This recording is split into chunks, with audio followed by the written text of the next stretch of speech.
Top quality और consistent performance के लिए सिर्फ सिल्वर पंप नाम याद रखना। માફિયા બેફામ તંત્રમાં દોડધામ। જી હા, આ સુરેન્દ્રનગરની ઘટના જ્યાં બેફામ બનેલા ખનીજ માફિયા સામે આખરે તંત્રએ લાલ આંખ કરી છે।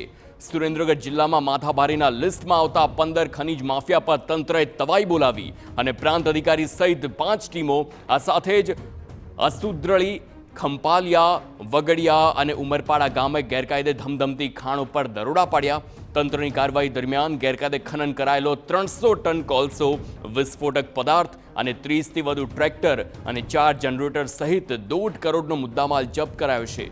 ચોટીલાના પ્રાંત અધિકારી પોતાની જ કાર્યવાહીની પ્રશંસા કરતા સાંભળવા મળ્યા।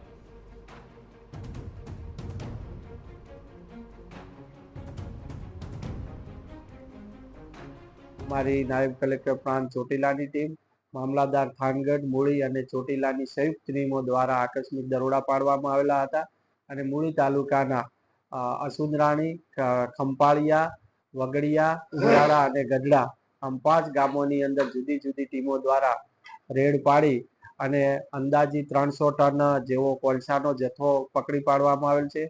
28 ચરખી છે, તેમજ 5 ટ્રેક્ટર છે, 4 કમ્પ્રેસર છે, 4 જનરેટર છે। તો આપને જાણીને આશ્ચર્ય થશે કે તંત્રની ટીમો વહેલી સવારે 6 વાગ્યે ગેરકાયદે ચાલતી ખાણો પર ત્રાટકી હતી, જ્યાંથી લાખોનો મુદ્દામાલ તો જપ્ત કરાયો, પરંતુ ખાણ પરથી માત્ર કોલસા સિવાય એક પણ આરોપી ન ઝડપાયો। ત્યારે અહીં સવાલ એ સર્જાય છે કે શું બંધ ખાણ ઉપર તંત્રએ તવાઈ બોલાવી? જો ખાણ ધમધમતી હતી તો કેમ કોઈ ખનીજ માફિયાનો પતો ન લાગ્યો?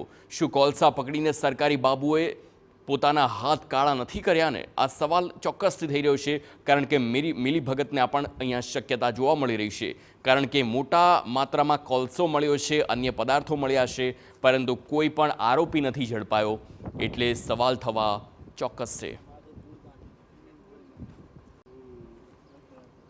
કોલસો છે।